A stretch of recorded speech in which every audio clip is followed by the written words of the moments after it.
One of the things I want to focus on is a daily habit of obedience in spending time with Jesus. Okay, I try to do this the very first part of my day.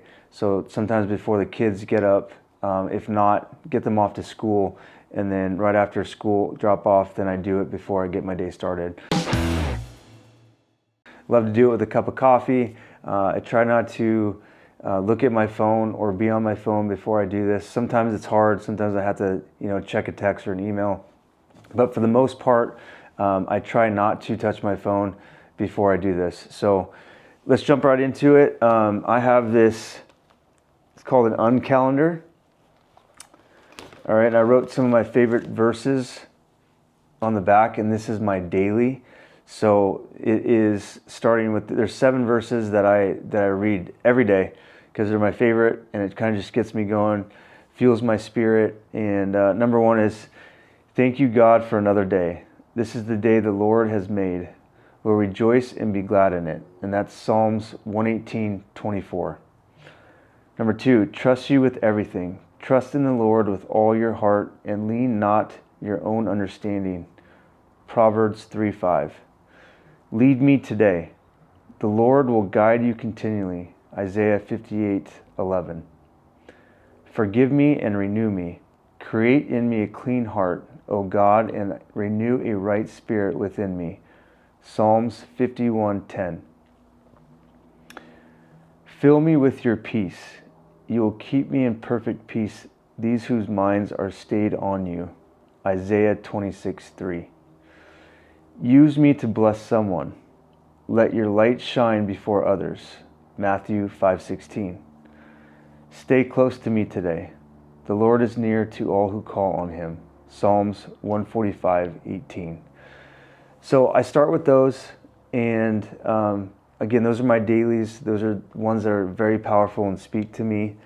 And then I go into 1 minute with God. Okay, and this is a daily read. So today is the 19th. So I would read, this one's about presence. Show you here. So let's just read it.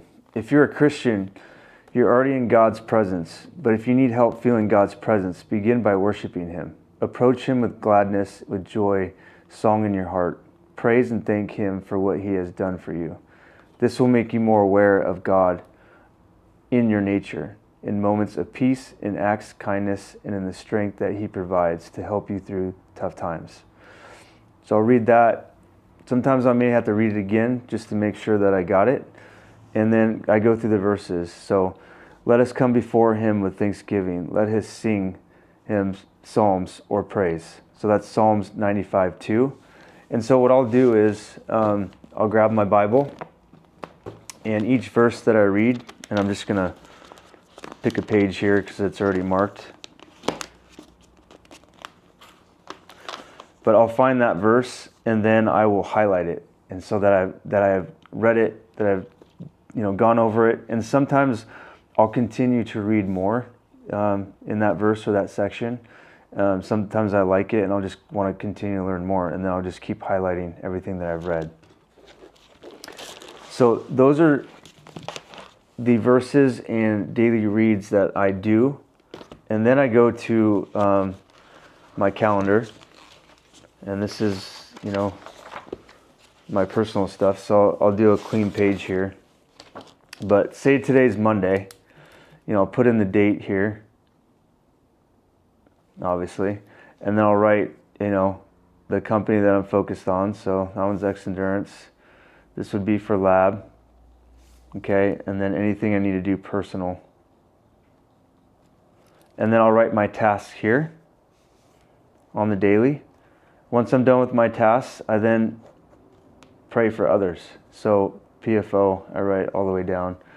And then whatever comes to my heart, I'll sit in silence after I write these, and I'll just kind of sit there and listen and think about what I need to pray for and who I need to pray for. And that's just something I like to do every day. And then, moving to Tuesday or Wednesday, if I didn't get a task done, I just move it over to the next day. and that just kind of recycles. So I like to write things down on paper. I'm not good at using my calendar and my phone, but this is my daily in the morning. It gives me time with God. It gives me time to learn about Him and being more obedient and building that relationship with Him.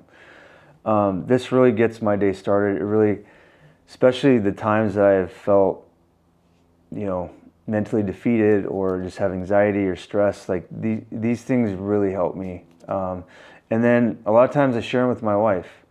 And then also, what I'm not sharing here is my wife and I do a weekly Bible study. And so we have a His and Hers book, and it outlines kind of the same thing with the 1 minute, but it's a little bit longer. But it highlights what sections we need to read, what verses, it explains it and breaks it down a little bit, and then we also write our notes and what we felt about that verse and what it means. And so we did it on the weekly. It is reading the Bible in a year. They just break it down over sections. So we do it like 2 or 3 times a week, and basically those 2 or 3 nights we do the whole section for the whole week. So that's another thing that we do during the week to learn the Bible study. And then we go to church on Sundays. Following church, we then have a Bible study group. So an hour after church ends, we go to someone's house and we rotate. We have lunch, let the kids play, and then we sit down and we go over the sermon and just discuss anything that we have in life that's going on. And this is our way of being with God. This is our way of learning, about Him, walking with Him, learning obedience, and just what life is really about. So hope this helps. Hopefully you can incorporate some of this in your dailies, and hope you continue to keep walking with Him. See you on the next one.